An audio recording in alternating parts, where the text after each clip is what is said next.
as a developer, we have been particularly using REST APIs for all our projects, correct? But there are some different ways as well where you can use different methods to call the APIs. One such platform or one such technique is GraphQL. It is one of the new things that have come recently, and I have been using it a lot. And I find it particularly more faster and more easy to access than using REST APIs. I particularly use them in my blogs. I use them in integrating my blogs to my portfolio. So in this video, we will be having a complete tutorial on using GraphQL, and we will be using it with React and Node and Express.js. So without any further delay, let's get into the video and let's start the video. So let's learn about what GraphQL is. GraphQL stands for GraphQL Query Language, and it is basically used to fetch data just like we use REST APIs. And here we have a very different way of fetching the data and calling the data from the way that we usually do in the REST APIs. So this is the official documentation of GraphQL. As we see, it's a query language for your API and a server-side runtime for executing queries using a type system you define for your data. Okay. This is how basically a query or API is being called. Okay. So let's start with the practical implementation of GraphQL. First, let us see some of the words or some of the important concepts that we should know before getting into the GraphQL.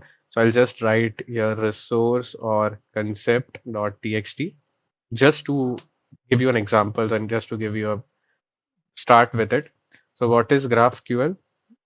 GraphQL is basically used to fetch data, and it is a query language.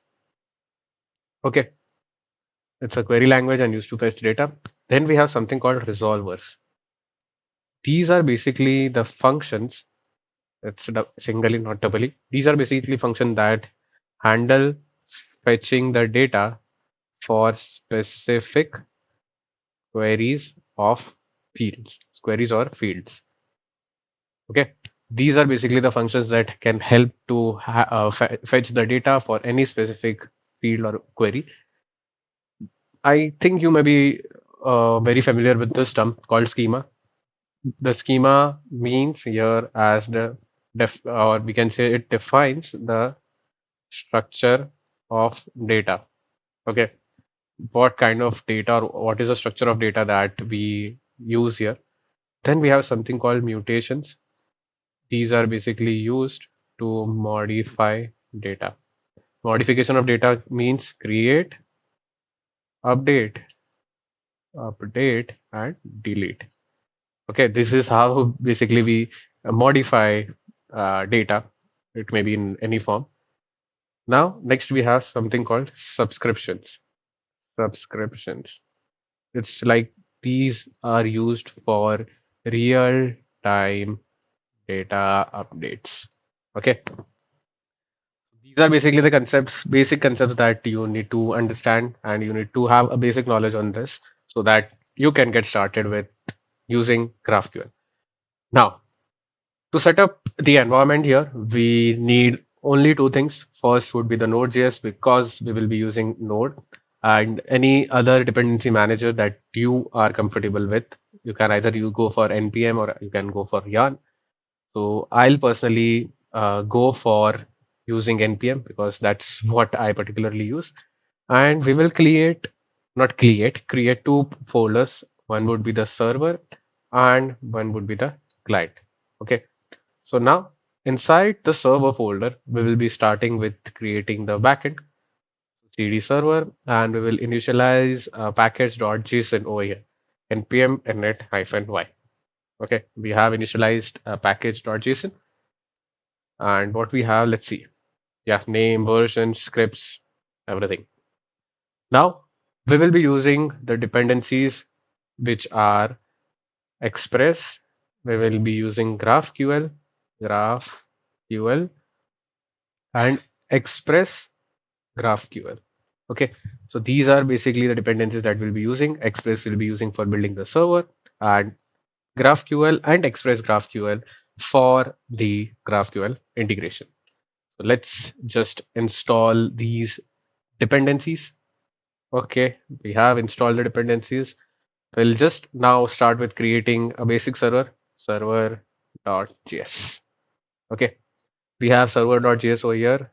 What we do is initialize the express so that we can create the server over here. So this is how you can create or you can initialize the modules into a variable so that you can create a server. Const express equal to require express. Then we have something called const graph graph the GraphQL HTTP equal to require express GraphQL, and we will be also building a schema const build schema equal to require GraphQL. Okay, these are the two things we will be requiring for the GraphQL part. Now let's first define a schema. We'll write here define schema. First const schema equal to we will be using build schema. Now, what does build schema have? First would be the source. Okay, then would be the options that we are going to pass, or we if we want to pass. Remember one thing, in GraphQL, we never use or anything when we are building a schema or writing a query, we never use double quotes. We always use backticks. Okay. Now, first we need to have something called type. The type would be a query type, and we will have a hello, which would be a string. Okay. Now let's define the resolvers. Const root equal to it will be equal to wherein we are giving the hello, and it will return a function arrow function called hello graph GraphQL. What did I say about resolvers? These are basically the functions that are used for handling or fetching the data for specific queries or field. Okay, so you'll be able to understand what this is. Let's just go with the flow right now. Then we will initialize express server const app equal to express, and then we'll write app dot use slash GraphQL. Here we will be needing the GraphQL HTTP. What is that? It's basically a middleware for Express. It takes an options object or a function as an input to configure behavior and returns an Express middleware. Okay, here it takes options. The first would be the schema that we have already mentioned over here. Next would be what is the root value. Okay, root value would be the root that we have written, and it asks me GraphQL mode. What's that? Basically, it's a boolean to optionally enable GraphQL mode. Alternatively, you can pass true in the options object. So yes, we need the GraphQL mode. It basically helps enable the GraphQL UI. Okay, and we'll write app dot not length listen. Let's say we are taking the port as 4000, and we'll pass an arrow function and just log as server running at HTTP localhost 4000. Okay. Okay. So what we have done here is basically create a server, and we have initialized the resolvers along with the schema and used the GraphQL. Now, to run this application, what we do here is node server.js. Okay. We have the server running at localhost 4000. We'll go here. We'll write localhost 4000. Cannot get, yeah, because we did not write what to get here. So we'll write one thing app dot get this and we'll pass a request and response. We'll write res.json hello world. Okay. Now we have to start the server again. Node server.js hello world. Okay. But this is the main thing that we want to go forward with is the GraphQL slash GraphQL. So we'll just copy this and put it just right in front of the localhost 2000 GraphQL. Let's see what we are getting. Yeah, this is basically the UI that I was talking about. This is the GraphQL UI. Okay, it's an in-browser tool for writing and validating and testing GraphQL queries. Okay, okay. This is how we have written the GraphQL editor. Okay, now let's start with writing a query. We will write query and hello. So what is this going to do? Let's first run it. If I click on this, this is basically running it. And what we are getting is the data and hello GraphQL. So how did this come? I have written root here, hello slash hello will give hello GraphQL. Okay. So this is what is basically giving me or returning me what I want. So let's do one thing. Let's just have hello and name as string. Okay. And we will return the name as an arrow function. My name is Aditya. Okay. So let's start this again. Or else we can do one thing. We'll just install node1 npm install node1. This what basically this does is okay. We have an error over here. Could not. Okay. It's kind of conflicting with the GraphQL one. No worries. We'll just go with this node only. Okay. We have an error. Okay. Comma. What Aditya? What are you doing, man? Okay. So I wrote your hello and I will just pass the name. Okay.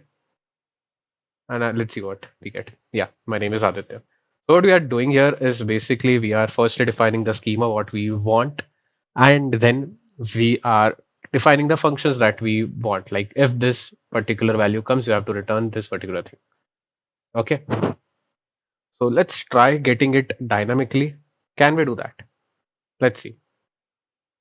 We have backticks over here. I'll put the backticks and my name is, I'll write this or put dollar over here. Backticks. Okay. So we'll run it again, or we will have to close and run it again. Sorry, name is not defined. Okay, no worries. So I don't think we can go with that. No worries. So yeah, this is for now how we can create a schema and also do have a resolvers for that and then run the entire application.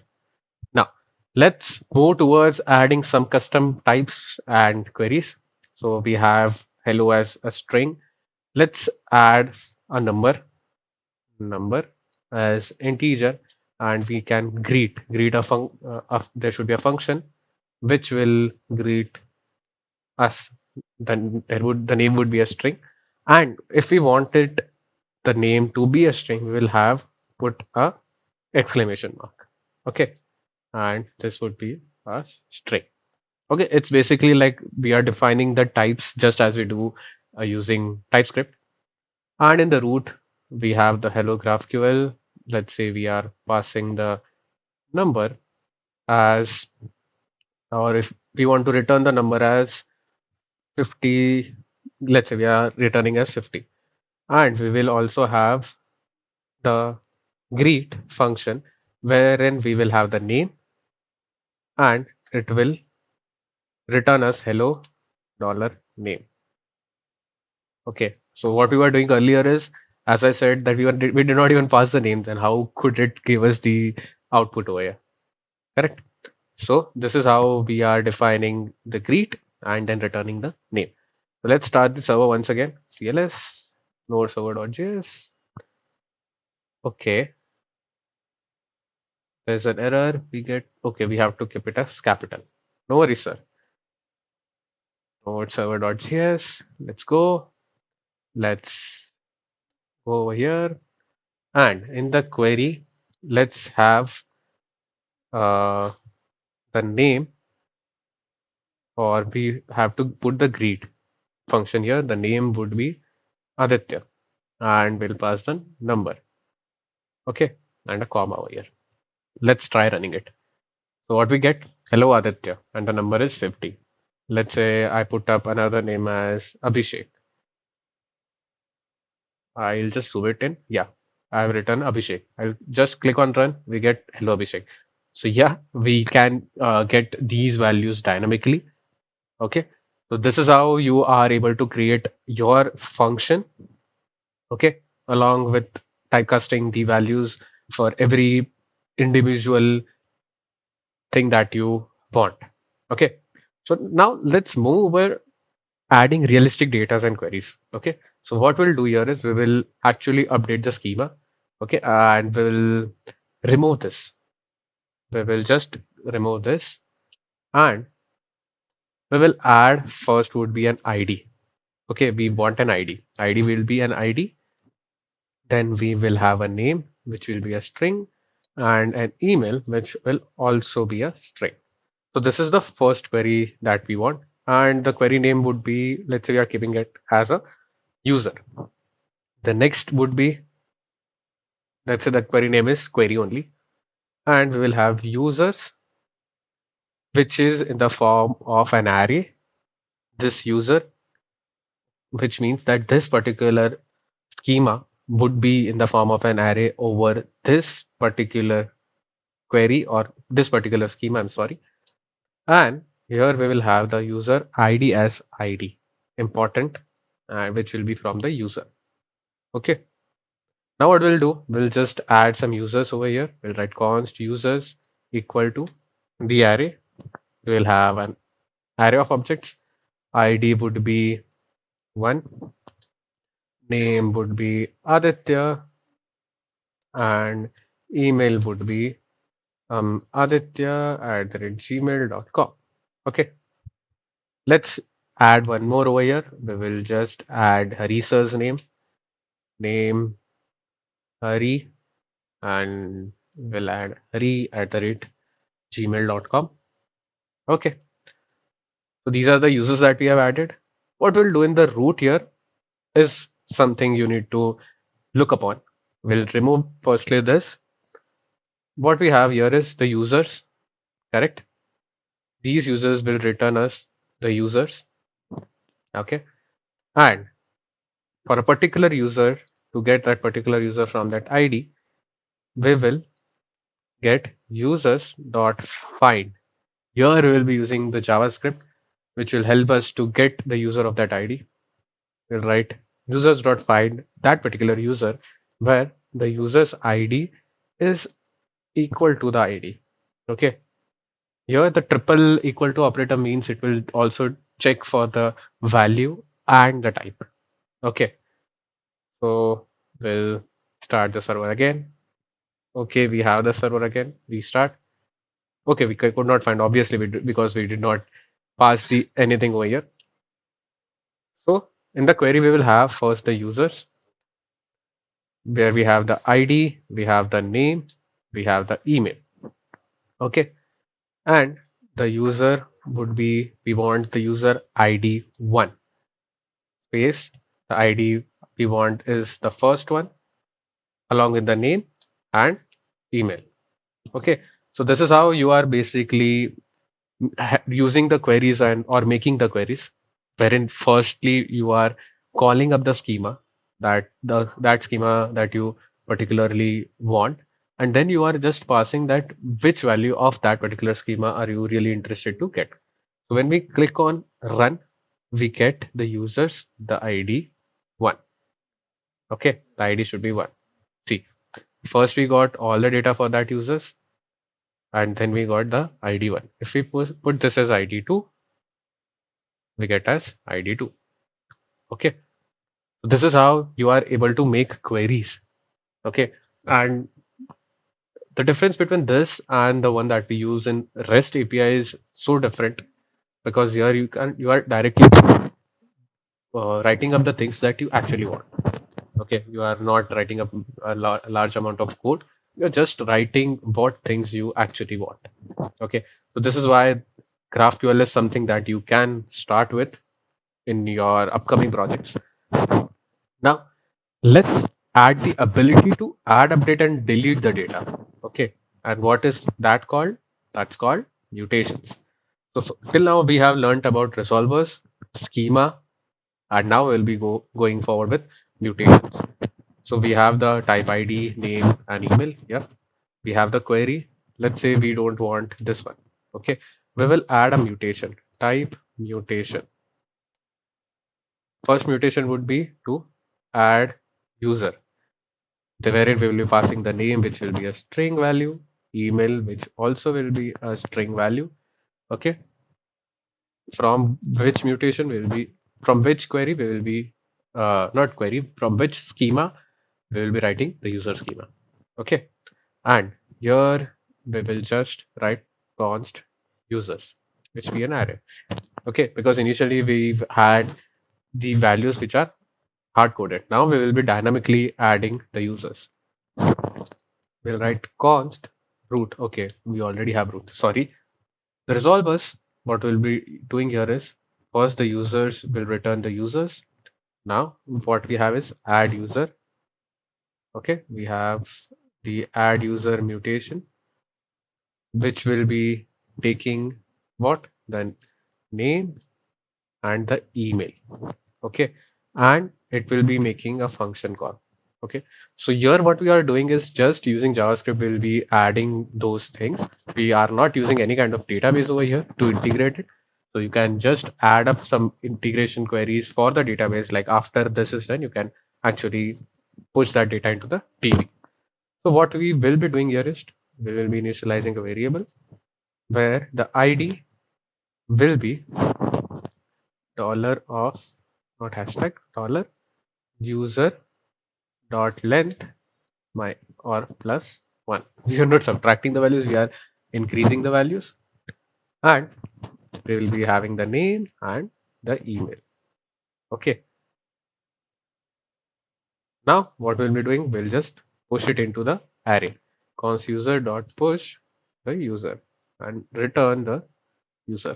Okay, so what we have done here is basically anything that we do in the controllers. If you remember about using the controllers in the REST APIs, using controllers in Node.js, using the REST API format, here we are basically doing all the controllers work. Okay, that's nothing different. It's just about the syntax and it's just about the way things are being written over here.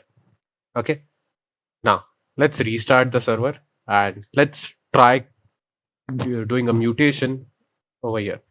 Okay, so we don't want this. We will just put the mutation add user. The name would be Aditya.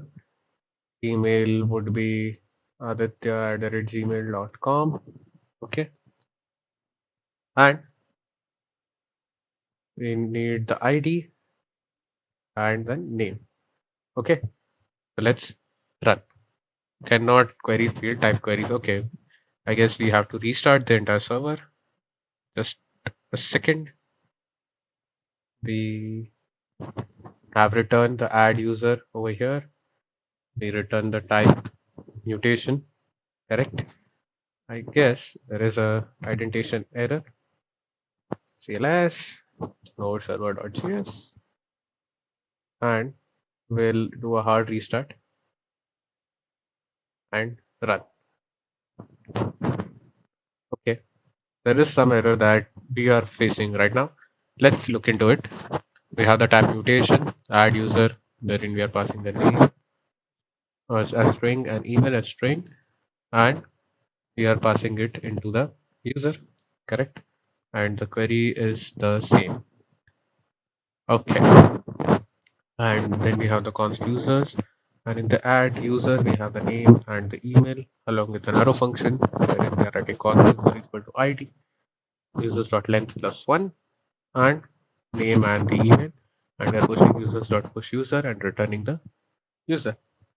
Okay, so what's the error? Cannot query field add user in the type query.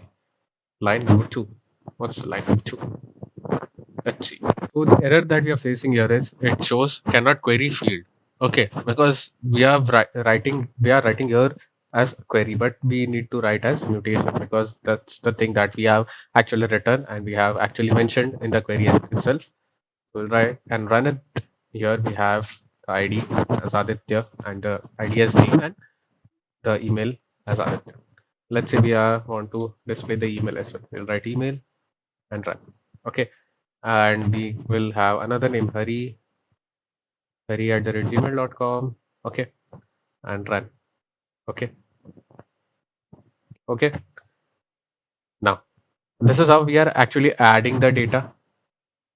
Okay, now let's move forward with integrating this entire thing with a front end application. Okay, just to have the integration and understood to everyone. So now let's go into the front end. We'll just close this for now and we'll go into the cd client. Okay, and we will just create a white or Vite app. You can go over to the Vite platform, Vite.js, and get started. We will be using React. Just a second. Where is it? Where is the installation? We have, yeah, npm create Vite at the rate latest. npm create Vite at the rate latest dot slash. What it will do is basically create a Vite application inside our client folder.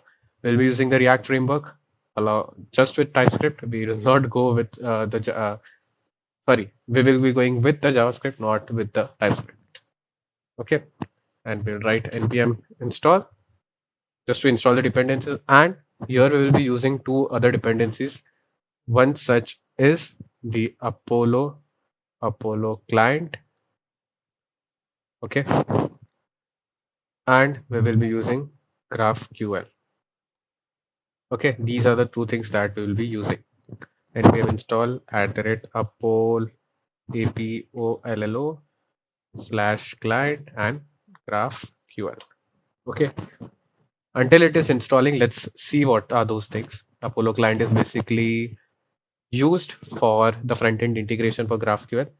Okay, it's a comprehensive state management library for JavaScript, which enables you to manage both local and remote data with GraphQL. Okay, and then next would be the GraphQL dependency that is needed. Okay, till it is installing, let's get over to the client. And what we'll be using here is the app.jsx. We'll just remove this and write RAFCE just to have only the app. Okay, and we'll write npm run or not now. We will just now go over with the users and integrating the backend that we have created. Okay, so here what we need here are some libraries which are import Apollo client. We have in memory cache.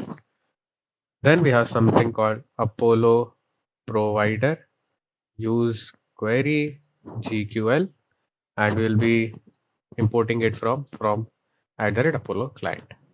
Okay, these are basically the 5 modules that we'll be importing.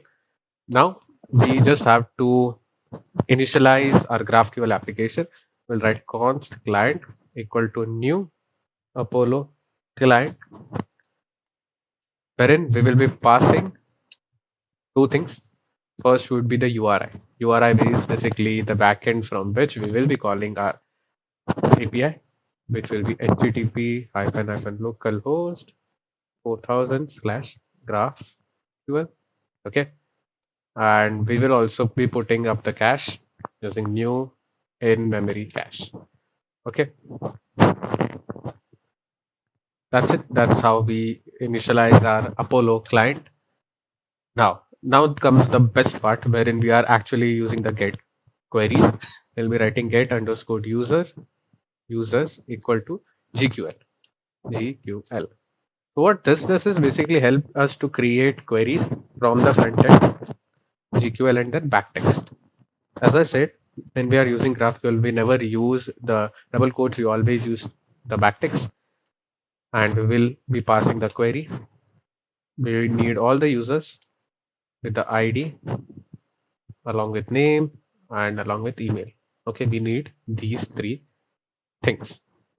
Okay, now inside the app, before the app, we will just have function const users equal to an arrow function wherein we first need three things: loading, error, and data, which we will be destructuring it from use query and get users. Okay, what is use query? Use query is basically a hook for executing queries in an Apollo application. Okay, so what it does is, like if we go for REST APIs, we have something called, we don't have anything actually, but we directly have to define that if there is no data, uh, put the loading sign. If there is an error, put the error. But here it's like we have an actual hook which can do all these things, and we just have to destructure the properties from that. We'll write if loading, return a p which says loading. Okay, if we have an error, return a p tag which says error, and it would be the error dot message. Okay, now now what we actually want to return here is a list, basically a small list. Basically we want to return a small list wherein we have data dot users dot map along with the user,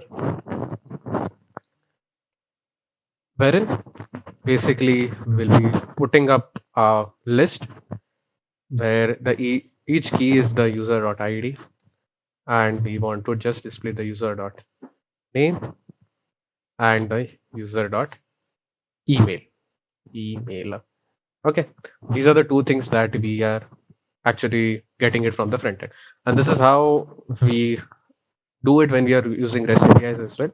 So displaying it on the front end is just as we do using REST APIs. It's nothing different from REST APIs. So it's just the ways we are writing the queries over here. That's the only difference. Now in the app, we just have to first, inside the return, we will put up a parenthesis just to close it, or let's say we have these parentheses, and inside that we write Apollo provider, wherein the client would be the client, and we will be just displaying the users, or we have some users over here, users function. We'll just write npm run dev, and side by side we also need the server to run. So cd server, and we write node server.js. Okay, so we have it in the localhost 5173. So localhost 5173. Okay, we are not getting any output over here. Let's see what's the error. Okay, maybe we need to put this thing up in the main.jsx. Okay, we just have to pass this over this Apollo client and in memory cache, and also pass this inside after strict mode. We just need Apollo provider client equal to client, and just close this, and we'll put app inside this. Okay. Um, Okay, let's go. Okay, still an error. Let's try running it or restarting the server. npm run dev. Okay, still an issue. Let's wait and let's see what the exact error. Now, if we see, I just went to the things and I just found out the error. It was like we did not have this particular module called up. So I just called up the module, but there's one more error that we see is access to fetch from the origin. So what we need to do is just add the course. So we'll just go to the server, close it for once, npm install course. Course is basically cross origin scripting. So course npm should give me just the same thing, but I think there is an issue. We will just force install it. Okay. And we will just call it over here. Const course equal to require course. And we will just write app dot use course. Okay. And just run the server again. Node server.js cannot access app. Okay. Sorry, where did we use it? Yeah. We can do it right now, I think. Okay. Let's go over here and refresh it. We are getting loading, but we are not able to get the users over here. What might be the issue? Or we will write here as we have something called options, or we have headers. Or then we'll just put this node server.js. Okay, so is it making an API call in the backend? So, okay, we have the mutation over here. If I put it like this and see, or else you can do one thing, we can just remove the mutation and let's understand how the error is and how why we are not getting the things. So there's one more thing that you need to do over here is along with the backend configuration for course, you'd have to also define a basic proxy in the white config.js, wherein the proxy would be for the particular URL slash GraphQL. Next would be the target that you are having, like the base URL for the backend, like localhost 4000. Is this the change of origin? Yes, it's true. And is it secure? No, it's not secure for now because we are using localhost. Now, if we go and if we see, we get hari@gmail.com. Okay, let's do one thing. Let's add it as Aditya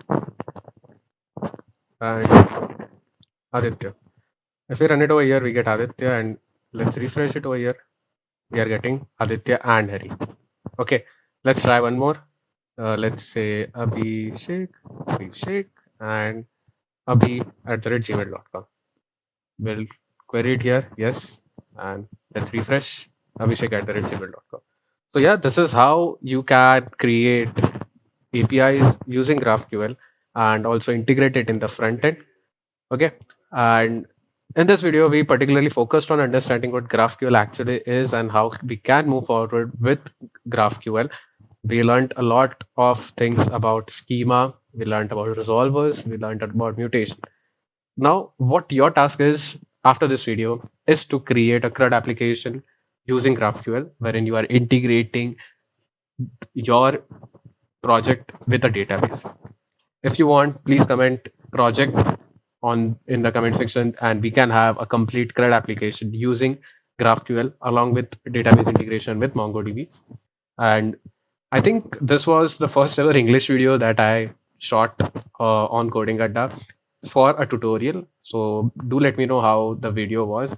And also, please check out our Hashnode page. We have been putting up a lot of blogs on our Hashnode channel. The recent blog is about understanding databases.